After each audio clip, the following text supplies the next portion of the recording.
आज इस समारोह में माननीय प्रधानमंत्री शहीदों के परिवारजनों को अपने हाथों से नियुक्ति पत्र देंगे।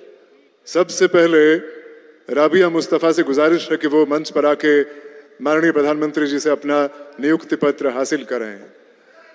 राबिया मुस्तफा के शौहर कांस्टेबल सैफुल्लाह कादरी साल 2022 में मरिक साहब सौरा के इलाके में हुए मिलिटेंट हमले में शहीद हुए थे।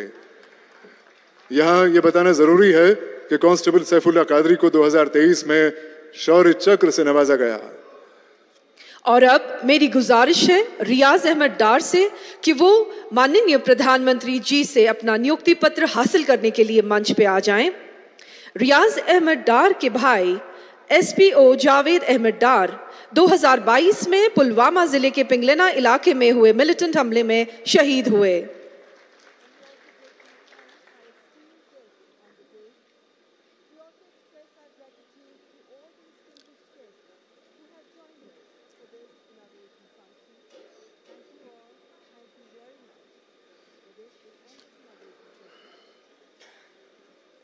बहुत बहुत धन्यवाद आपका माननीय प्रधानमंत्री जी।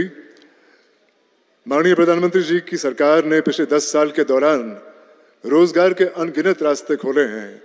आज फिर एक बार माननीय प्रधानमंत्री श्री नरेंद्र मोदी जी के आशीर्वाद से जम्मू कश्मीर के 1041 नौजवानों को रोजगार मिल रहा है। मेरी गुजारिश है माननीय प्रधानमंत्री जी से कि वो अपने हाथों से ऐसे 2 नौजवानों को एम्प्लॉयमेंट लेटर सौंप दें। सबसे पहले मंच पे आ रही हैं कुलसुम सलाम, माननीय प्रधानमंत्री जी से अपना एम्प्लॉयमेंट लेटर हासिल करने के लिए। आपको बता दें कि कुलसुम सलाम को जूनियर इंजीनियर सिविल की पोस्ट पे तैनात किया गया है।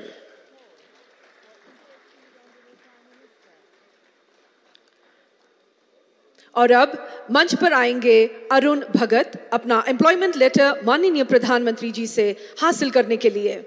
अरुण भगत को भी जूनियर इंजीनियर सिविल के पोस्ट पर तैनात किया जा रहा है।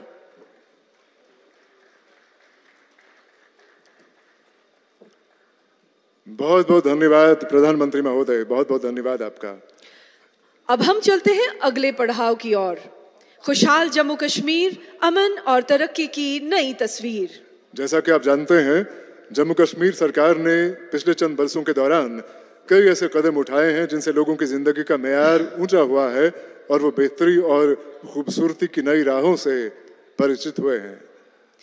भारत सरकार ने जम्मू कश्मीर में पॉजिटिव चेंजेस लाने के लिए एक साजगार माहौल पैदा किया है, जिससे हौसला पाकर जम्मू कश्मीर के लोगों को अपनी योग्यताएं पहचानने और साबित करने के मौके मिल रहे हैं। कामयाबी के झंडे गाड़ने वाले ऐसे ही आइकॉन्स में से कुछ हमारे साथ मौजूद हैं और माननीय प्रधानमंत्री जी उनके सफर के बारे में उनसे जानने की इच्छा रखते हैं। आपको बता दें कि माननीय प्रधानमंत्री के आशीर्वाद से संभव इस समारोह में यहां मौजूद लोगों के अलावा जम्मू कश्मीर के 285 ब्लॉक्स और 80 अर्बन लोकल बॉडीज से लगभग 1,20,000 लोग मौजूद हैं। सबसे पहले हमारे साथ जुड़ रहे हैं जनूबी कश्मीर के पुलवामा जिले के नाजिम नजीर। नाजिम नजीर अभी यहाँ बजाते खुद स्टेडियम में मौजूद हैं। नाजिम नजीर का ताल्लुक पुलवामा जिले के सांबूरा गांव से है। नाजिम नजीर ने बी कीपिंग के शोबे में जो कर दिखाया है वो हजारों और नौजवानों के लिए प्रेरणा का स्रोत है। प्रधानमंत्री महोदय नाजिम से बात करेंगे। मेरा नाम नाजिम नजीर है। मैं पुलवामा के सांबूरा। नाजिम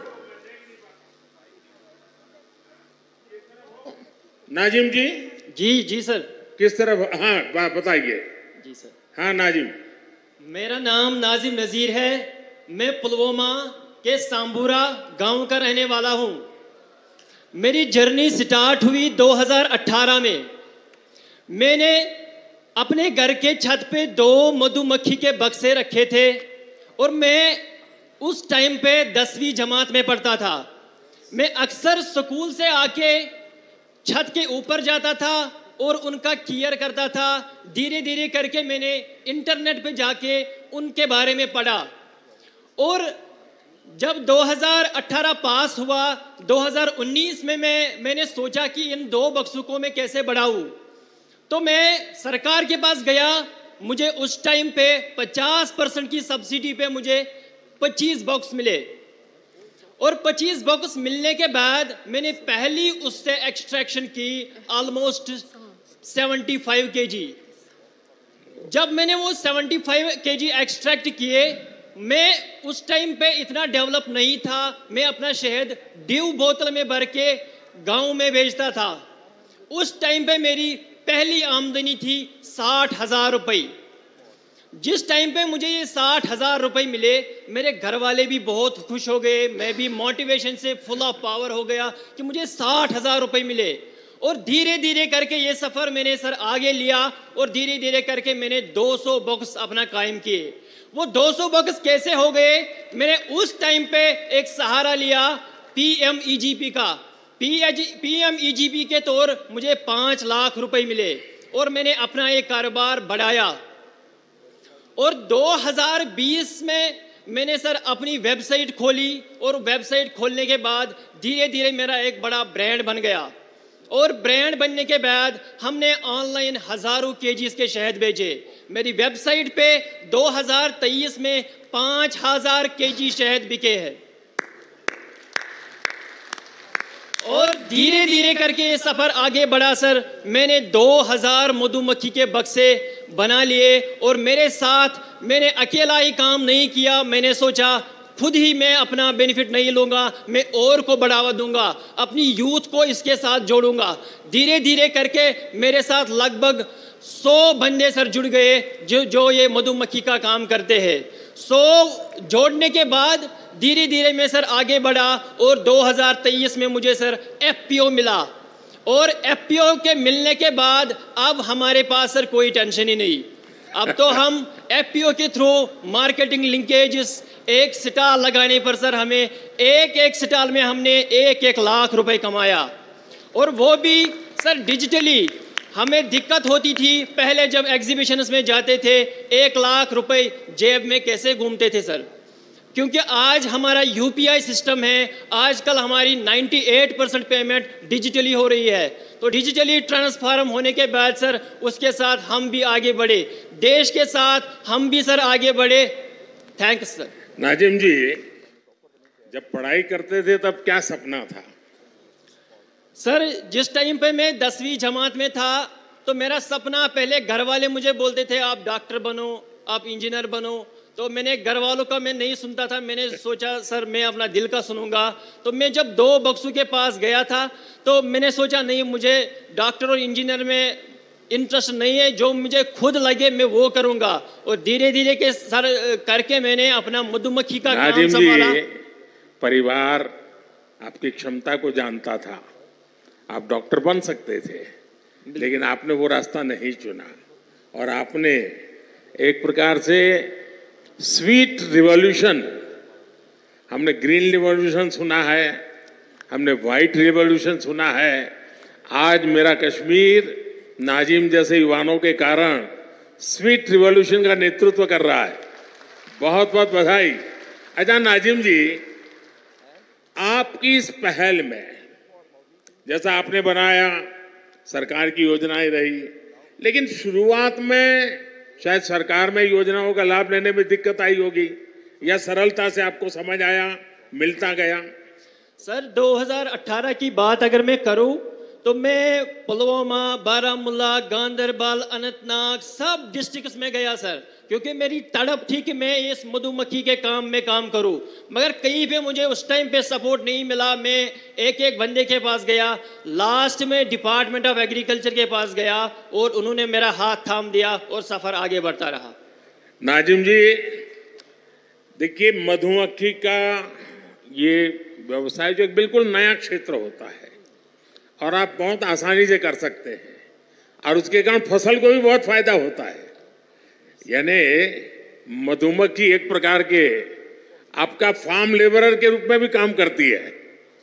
तो आपके मधुमक्खी के इस काम के कारण किसानों को समझ आ रहा है कि आप उनकी भी मदद कर रहे हैं।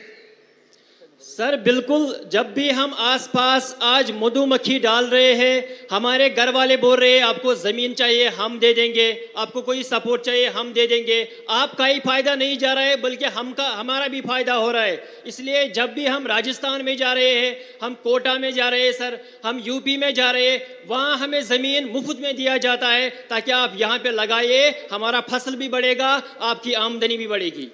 नाजिम जी, आप इतना सारा करते हैं, एक सुझाव मैं देता हूं और आप ऑनलाइन भी करते हैं। सेंट्रल एशिया में जो हनी होता है, उन देशों में हनी, क्योंकि वहाँ भी ये हिंदू कुश पर्वत है सारे, वहाँ भी हिमालय की तरह ही सारी पर्वतमालाएं हैं, वहाँ की हनी का एक प्रकार अलग है और मैं मानता हूँ कि आप ऑनलाइन उसका स्टडी कीजिए। दूसरा, वे लोग अलग अलग टेस्ट के लिए अलग अलग फूलों के बीच में अपनी मधुमक्खी का पालन करते हैं। उसके कारण जो हनी मिलता है, उसकी स्मेल, उसका टेस्ट उस फ्लावर जैसा मिलता है, तो उनको बहुत बड़ा मार्केट मिलता है। मैं चाहूँगा, भारत में भी बहुत प्रयास हो रहे हैं, उत्तराखंड में भी बहुत सफलतापूर्वक प्रयास हुए हैं और नाजिम जी आपने भी जरूर ऐसा किया होगा। सर हमारे जो कश्मीर का हनी है, बाकी जो स्टेट्स का, न्यूजीलैंड का, जो अदर कंट्रीज़ का हनी है, हमारे भारत का हनी इस टाइम पे नंबर 1 है।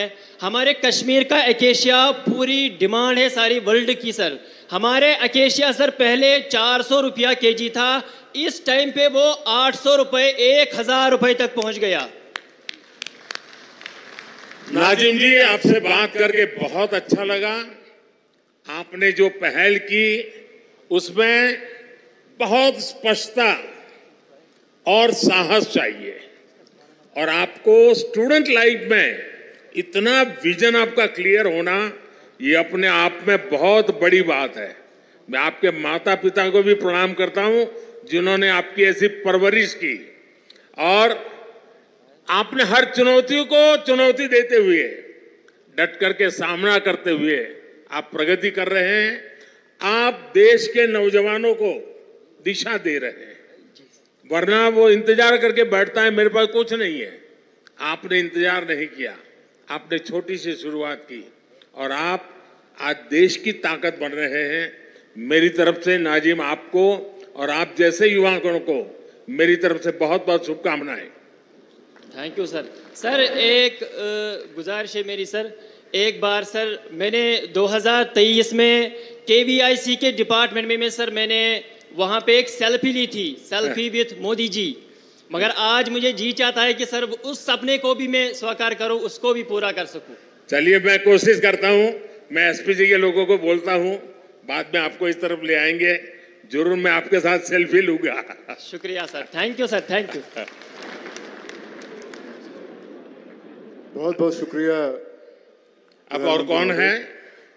अब हमारी श्रीनगर जिला की एक एंटरप्राइजिंग लड़की से हम आपका तारुफ करा रहे हैं, जिनका नाम है एहतिशाम मजीद भट्ट। एहतिशाम ने अपनी 3 दोस्तों के साथ मिलकर बेकिंग के शोबे में बहुत कामयाबी पाई है। एहतिशाम मजीद भट्ट श्रीनगर से। तो आप वर्चुअली हैं? सर वर्चुअली हैं जी। हाँ, SKICC में मौजूद हैं सर। बताइए, अपने बारे में बताइए। सर आदाब। सर मैं एहतिशाम मजीद रावलपुरा श्रीनगर से और मेरे साथ फरहीना बशीर बारामूला से, सईद राफिया कुपवारा से और सकीना नजीर बांडीपोरा से। आपके बहुत बड़ी टीम है। अच्छा, अपने बारे में बताइए एहतिशाम जी, आपने इस व्यवसाय में कैसे कदम रखा और इसको कैसे बढ़ाया? जी सर हम लोअर मिडिल क्लास फैमिली से बिलोंग करते हैं। सर हम बचपन से ही बहुत पैशनेट थे बेकरी को लेके। जो ही हमारा admission food technology skill development में हुआ तो हमें ये लगा कि हमारे इस पैशन को एक दिशा मिली है। हमारा बेकरी को लेके एक आइडिया था। एज अ फूड टेक्नोलॉजिस्ट हम बेकरी में कुछ नए इन्वेंशंस करना चाहते थे ताकि लोग इजीली कंज्यूम कर सके, चाहे कोई डायबिटिक पेशेंट हो, कोई हेल्थ कॉन्शियस हो या फिर कोई नॉर्मल पर्सन। अब इस आइडिया को एग्जीक्यूट करने के लिए हमें सपोर्ट चाहिए था। फिर government polytechnic for women skill development ने हमें इंक्यूबेशन सेंटर दिया, जहां हमने 6 महीने तक काम किया। इस इंक्यूबेशन में हमें पैशन, सपोर्ट और मार्केटिंग स्किल्स मिले और कॉन्फिडेंस मिला आगे जाने का। जो ही हमारा चुनौतियां आई होगी, उन चुनौतियों को कैसे सामना किया आपने? सर, हमने इंक्यूबेशन के बाद अपना मैन्युफैक्चरिंग यूनिट स्टार्ट करने का सोच लिया, लेकिन हमने कुछ एक्सपर्ट से राय ली, जिनसे हमें ये मालूम हुआ कि ये एनओसीज पेपर वर्क हमारे लिए बहुत हैक्टिक और टाइम कंज्यूमिंग रहेगा। सरकार की तरफ से क्या क्या मदद मिली आपको? सरकार को कैसे मदद प्राप्त की आपने? सर, 2019 के बाद जो गवर्नमेंट ने डिजिटल सेवाएं सिंगल विंडो सिस्टम बनाया, उससे हमारी सारी एनओसीज पेपर वर्क हमें घर बैठे ही ऑनलाइन ही कंप्लीट हो गई। सर, हम 4 लड़कियां घर में, खाली बेटियां ही है, भाई हमारे कोई नहीं है, तो हम ऑफिसेज में जाके दर दर की ठोकरें खाने से बच गए और ऑनलाइन ही घर बैठे ही वो सारी सेवाएं हमें प्राप्त हो गई। सर, अभी बेक ओ क्लॉक के नाम से बागात में हमारा मैन्युफैक्चरिंग यूनिट चल रहा है और लगभग 2 लाख की मंथली सेल हो जाती है। सर, 12 अक्टूबर इसमें 2023 आपको, जी सर, क्योंकि क्वालिटी बहुत मैटर करता है, तो आप क्वालिटी को मेंटेन करने के लिए भी तो कुछ स्पेशल प्रयास करते होंगे। जी सर, हम मैन्युफैक्चरिंग यूनिट और हम ऑर्डर बेसिस पे बनाते हैं। जितना हमारा वहां से ऑर्डर आता है और उसी हिसाब से हम फ्रेश बेकरी ही बनाते हैं। और सर, हमारा फूड टेक्नोलॉजी के हिसाब से हमने ये प्रयास लिया है कि हम क्वालिटी पे कोई कॉम्प्रोमाइज नहीं करेंगे। तभी 1 साल में ही हमारी मार्केटिंग इतनी बढ़ गई है कि आज लगभग मंथली हम 2 लाख कमाते हैं। एहतिसाम जी, ये स्टार्टअप की तरफ आज पूरी दुनिया का झुकाव है।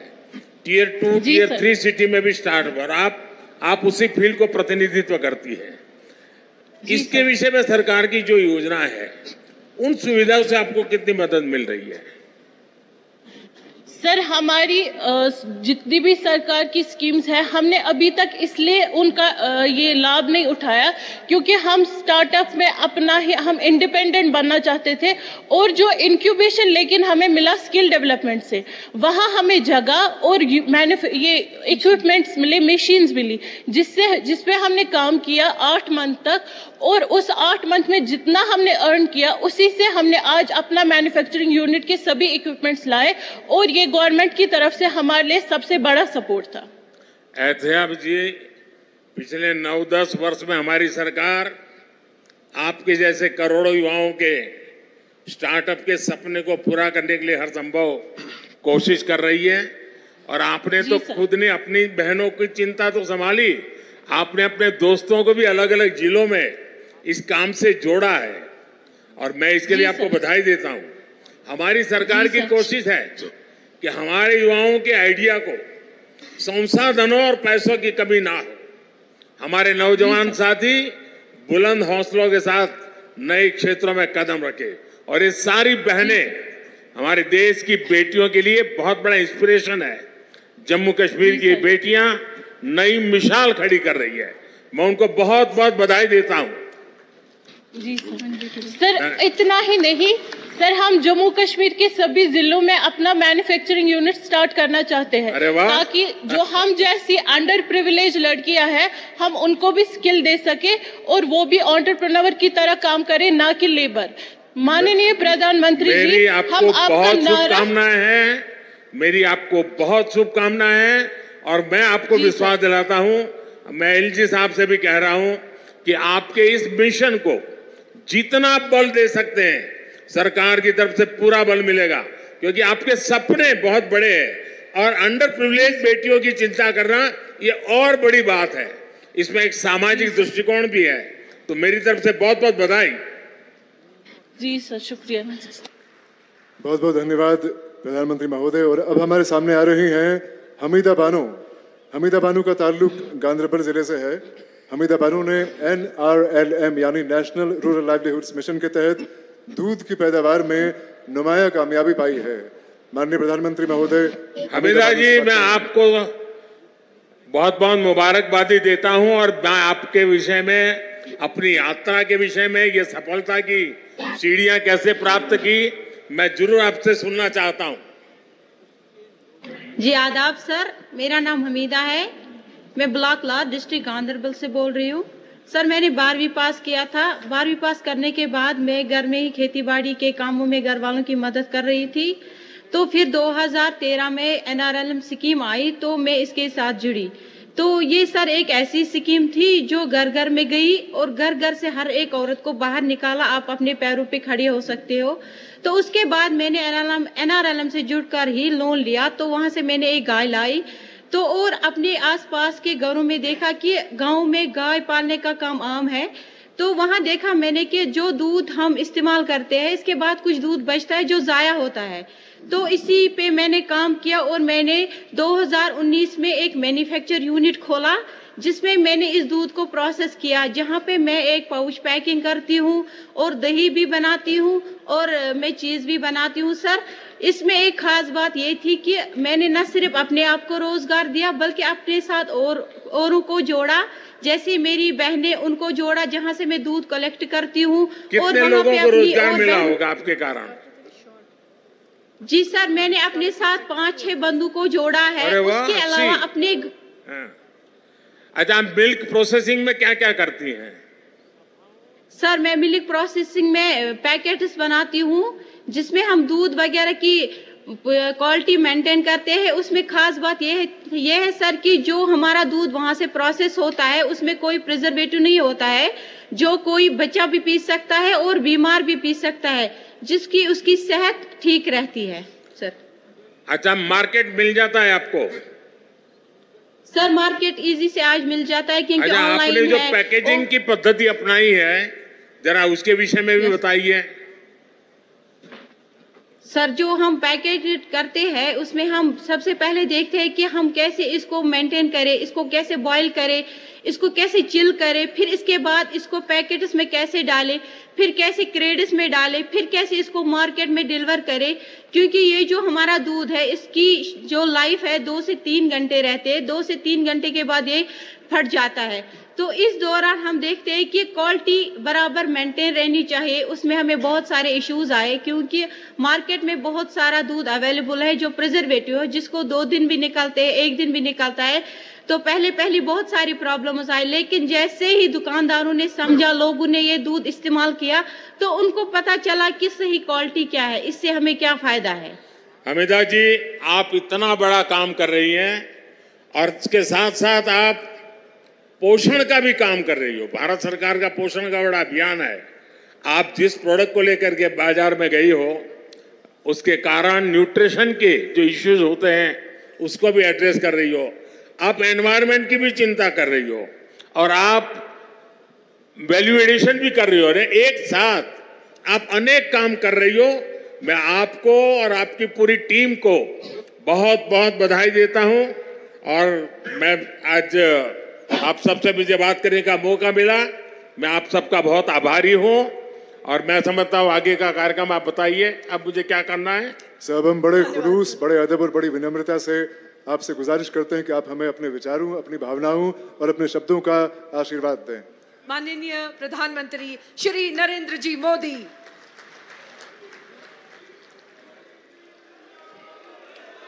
जम्मू कश्मीर के लेफ्टिनेंट गवर्नर श्रीमान मनोज सिन्हा जी,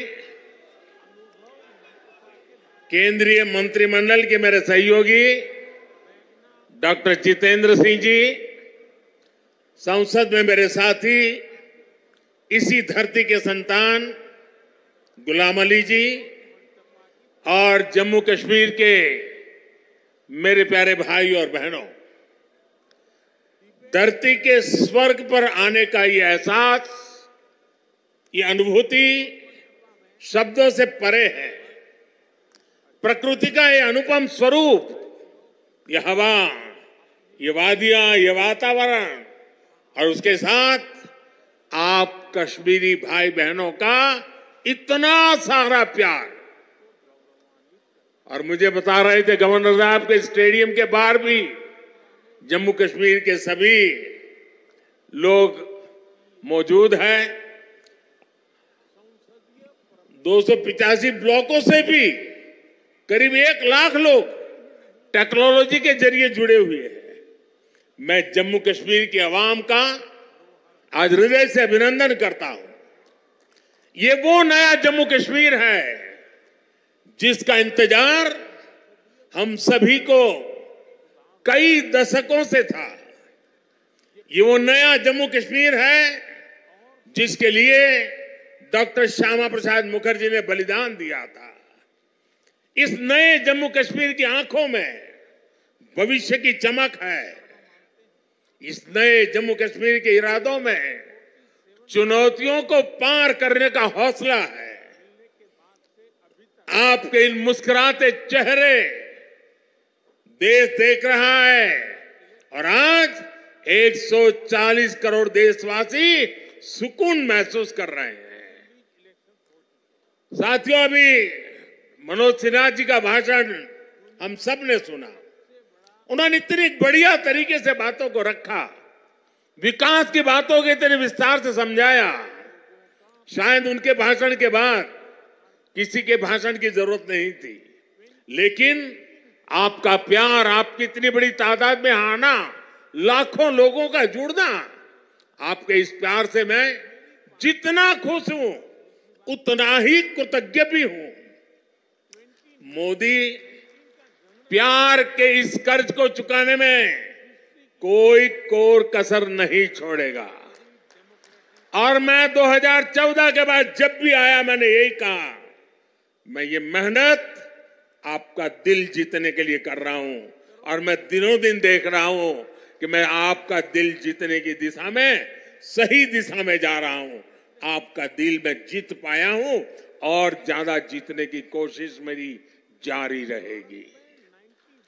और ये मोदी की गारंटी है, मोदी सूझ गारंटी। और आप जानते हैं मोदी की गारंटी यानी गारंटी पूरा होने की गारंटी। साथियों, अभी कुछ समय पहले ही मैं जम्मू आया था। वहां मैंने 32,000 करोड़ 32,000 करोड़ रुपए के इंफ्रास्ट्रक्चर और एजुकेशन से जुड़े प्रोजेक्ट का शुभारंभ किया था। और आज इतने कम अंतराल में ही आप सबके बीच मुझे श्रीनगर आने करके आप सबसे मिलने का अवसर मिला है। आज मुझे यहां टूरिज्म और विकास से जुड़ी कई परियोजनाओं के शिलान्यास और लोकार्पण का सौभाग्य मिला है। किसानों के लिए कृषि क्षेत्र से जुड़ी योजना भी समर्पित की गई है। 1000 युवाओं को सरकारी नौकरी के नियुक्ति पत्र भी दिए गए हैं। विकास की शक्ति, पर्यटन की संभावनाएं, किसानों का सामर्थ्य और जम्मू कश्मीर के युवाओं का नेतृत्व, विकसित जम्मू कश्मीर के निर्माण का रास्ता यहीं से निकलने वाला है। जम्मू कश्मीर केवल एक क्षेत्र नहीं है, ये जम्मू कश्मीर भारत का मस्तक है। और ऊंचा उठा मस्तक ही विकास और सम्मान का प्रतीक होता है। इसलिए विकसित जम्मू कश्मीर विकसित भारत की प्राथमिकता है। साथियों, एक जमाना था जब देश में जो कानून लागू होते थे वो जम्मू कश्मीर में नहीं लागू हो पाते थे। एक जमाना था जब गरीब कल्याण की योजनाएं पूरे देश में लागू होती थी, लेकिन जम्मू कश्मीर के मेरे भाई बहन उनका लाभ उनको नहीं मिलता था। और अब देखिए वक्त ने कैसे करवट बदली है। आज यहां श्रीनगर से आपके साथ ही पूरे भारत के लिए भी योजनाओं का आरंभ हुआ है। आज श्रीनगर जम्मू कश्मीर ही नहीं, पूरे देश के लिए पर्यटन की नई पहल कर रहा है। इसलिए जम्मू कश्मीर के अलावा देश के 50 से ज्यादा और शहरों से भी हमारे साथ लोग अभी जुड़े हुए हैं। देश भी आज श्रीनगर से जुड़ा हुआ है। आज यहां से स्वदेश दर्शन योजना के तहत 6 परियोजनाएं देश को समर्पित की गई है। इसके अलावा स्वदेश दर्शन स्कीम के अगले चरण का भी शुभारंभ हुआ है।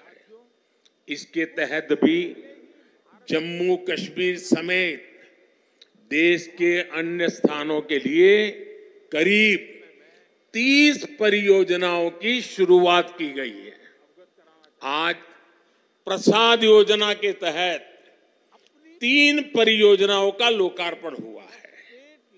14 और परियोजनाओं को भी लॉन्च किया गया है।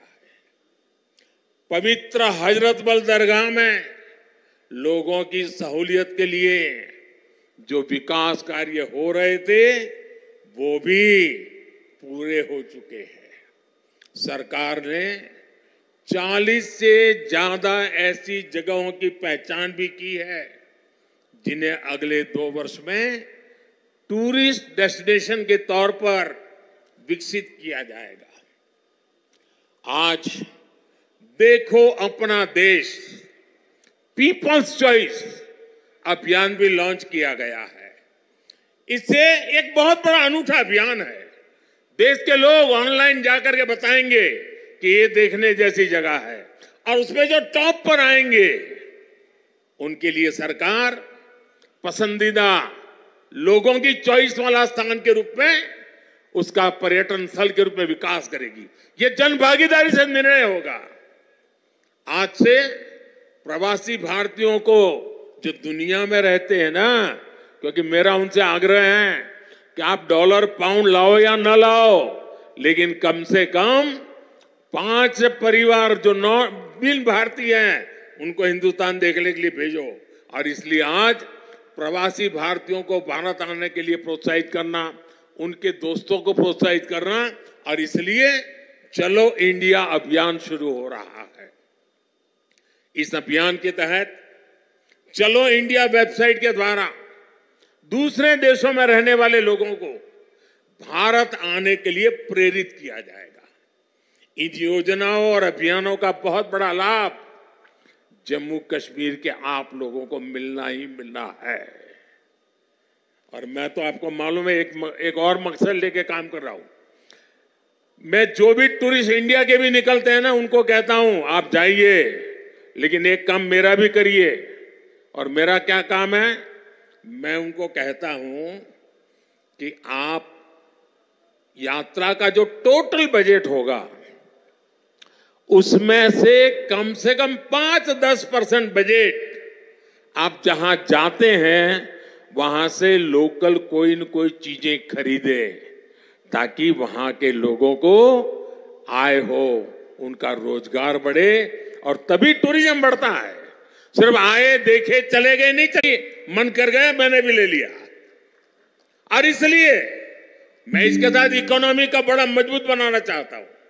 साथियों, इन योजनाओं से यहां पर्यटन उद्योगों का भी विकास होगा, रोजगार के नए अवसर होंगे। मैं जम्मू कश्मीर के मेरे भाई बहनों को इन विकास कार्यों के लिए बधाई देता हूं। और अब मैं एक नए क्षेत्र के लिए आपको आह्वान करता हूं। जैसे फिल्म शूटिंग के लिए ये क्षेत्र बड़ा पसंदीदा क्षेत्र रहा है। अब मेरा मिशन है वेड इन इंडिया, शादी हिंदुस्तान में करो। हिंदुस्तान के बाहर जो शादी करने के लिए अनाप शनाप रुपये डॉलर खर्च करके लोग आते हैं, जी नहीं, वेड इन इंडिया। अब कश्मीर और जम्मू के लोग, हमारे श्रीनगर के लोग, अब हमें वेड इन इंडिया के लिए लोगों को शादी के लिए यहां आने का मन कर जाए और यहां के पर बुकिंग करें, यहां 3 दिन 4 दिन बारात लेकर के आए, धूमधाम से खर्चा करे, यहां के लोगों को रोजी रोटी मिलेगी, उस अभियान को भी मैं बल दे रहा हूं। और साथियों, जब इरादे नेक हो, संकल्प को सिद्ध करने का जज्बा हो, तो फिर नतीजे भी मिलते हैं। पूरी दुनिया ने देखा कि कैसे यहां जम्मू कश्मीर में G20 का शानदार आयोजन हुआ। कभी लोग कहते थे जम्मू कश्मीर में कौन पर्यटन के लिए जाएगा। आज यहां जम्मू कश्मीर में पर्यटन के सारे रिकॉर्ड टूट रहे हैं। अकेले 2023 में ही 2 करोड़ से ज्यादा पर्यटक यहां आए हैं। पिछले 10 वर्षों में अमरनाथ यात्रा में सबसे ज्यादा यात्री शामिल हुए। वैष्णो देवी में श्रद्धालु रिकॉर्ड संख्या में दर्शन कर रहे हैं। विदेशी टूरिस्टों की संख्या भी पहले से 2.5 गुना बढ़ी है। अब बड़े बड़े स्टार भी, सेलिब्रिटी भी, विदेशी मेहमान भी कश्मीर में आए बिना जाते नहीं हैं। वादियों में घूमने आते हैं, यहां वीडियो बनाते हैं, रील बनाते हैं और वायरल हो रही है। साथियों, जम्मू कश्मीर में पर्यटन के साथ ही कृषि और कृषि उत्पादों की बहुत बड़ी ताकत है। जम्मू कश्मीर की केसर, जम्मू कश्मीर के सेब, जम्मू कश्मीर के मेवे, जम्मू कश्मीरी चेरी, जम्मू कश्मीरी अपने आप में इतना ही बड़ा ब्रांड है। अब कृषि विकास कार्यक्रम से ये क्षेत्र और मजबूत होगा। 5,000 करोड़ रुपए के इस कार्यक्रम से अगले 5 वर्षों में जम्मू कश्मीर के कृषि सेक्टर में अभूतपूर्व विकास होगा। विशेष तौर पर बागवानी और पशुधन के विकास में बहुत मदद मिलेगी। और अभी बहन हमीदा से जब मैं बात कर रहा था, पशुपालन को कैसी ताकत मिलने वाली है, ये बहन हमीदा से हम सीख सकते हैं। इससे रोजगार के भी हजारों नए अवसर तैयार होंगे। यहां किसानों के खातों में भारत सरकार ने करीब 3,000 करोड़ रुपए किसान सम्मान निधि के तौर पर सीधे भेजे हैं। फलों और सब्जियों को ज्यादा समय तक सुरक्षित रखने के लिए जम्मू कश्मीर में स्टोरेज क्षमता भी काफी बढ़ाई गई है। कुछ दिन पहले ही दुनिया की सबसे बड़ी भंडारण स्कीम शुरू की गई है। इसके तहत जम्मू कश्मीर में भी अनेकों नए गोदाम बनाएंगे।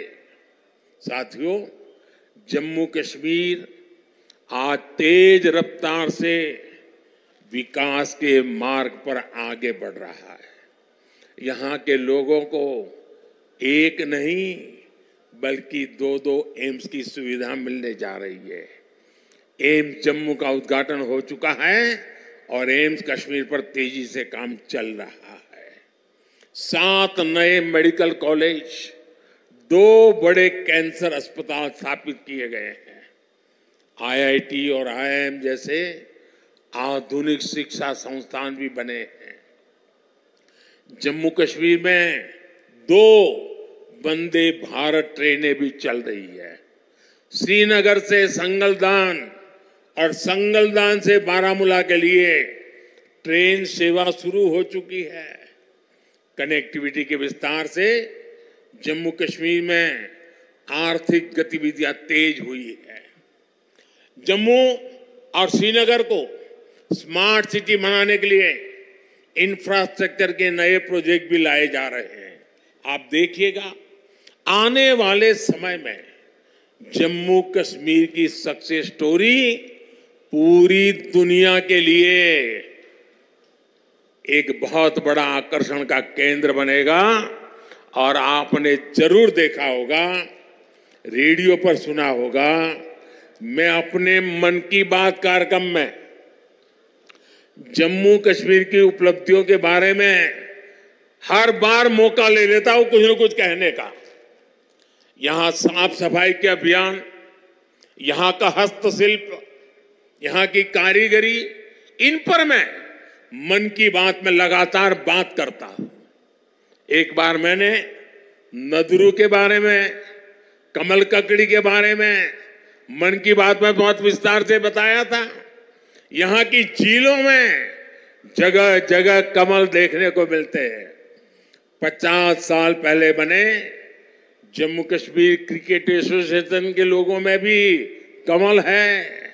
ये सुखद संयोग है या कुदरत का कोई इशारा कि बीजेपी का चिन्ह भी कमल है और कमल के साथ तो जम्मू कश्मीर का गहरा नाता है।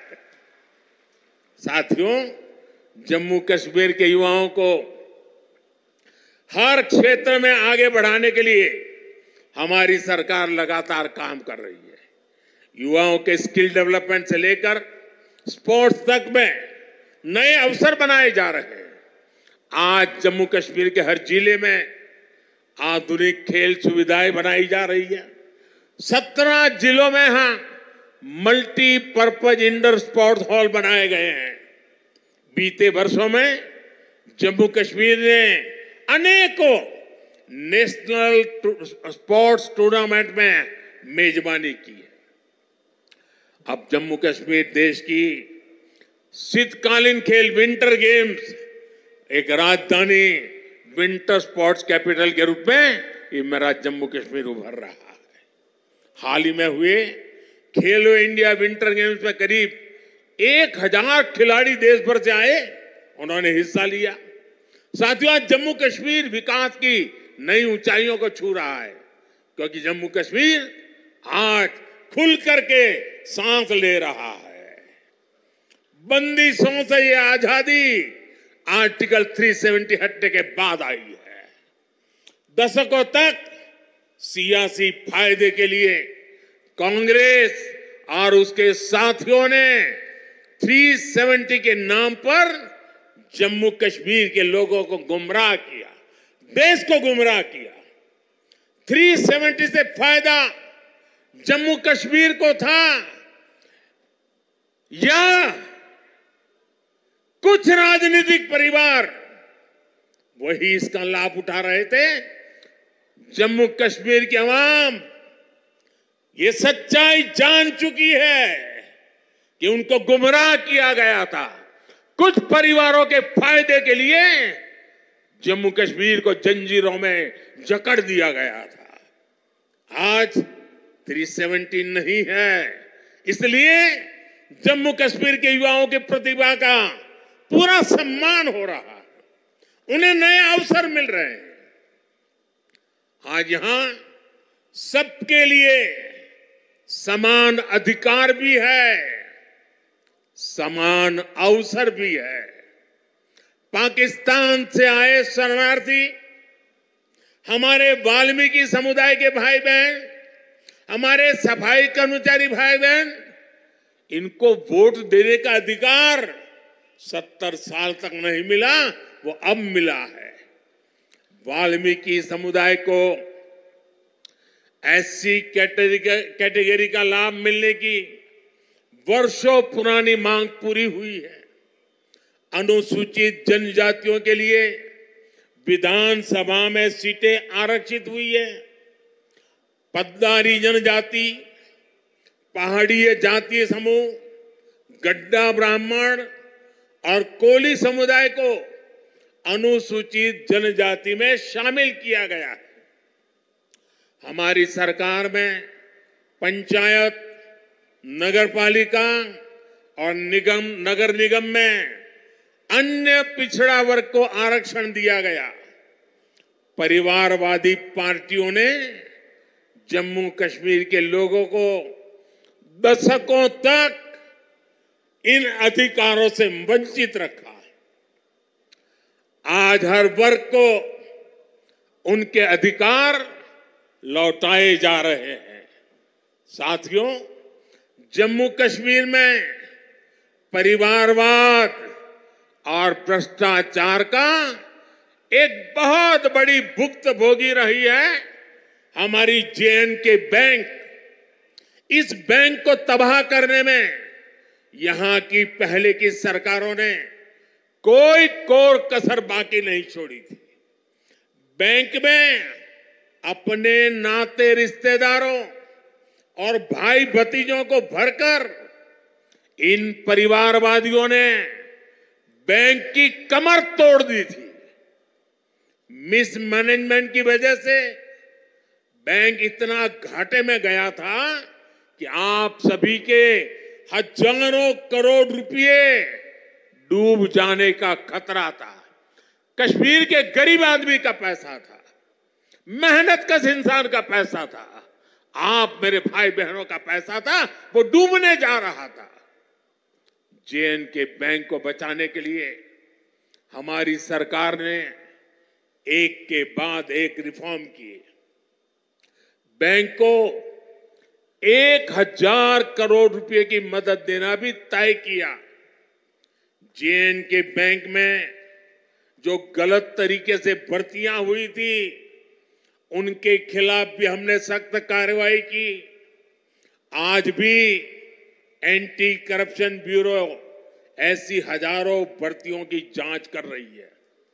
बीते 5 साल में जम्मू कश्मीर के हजारों नौजवानों को पूरी पारदर्शिता के साथ बैंक में नौकरी मिली है। सरकार के निरंतर प्रयासों से आज जे.एन.के बैंक फिर से मजबूत हो गई है। इस बैंक का मुनाफा, जो डूबने वाली बैंक थी,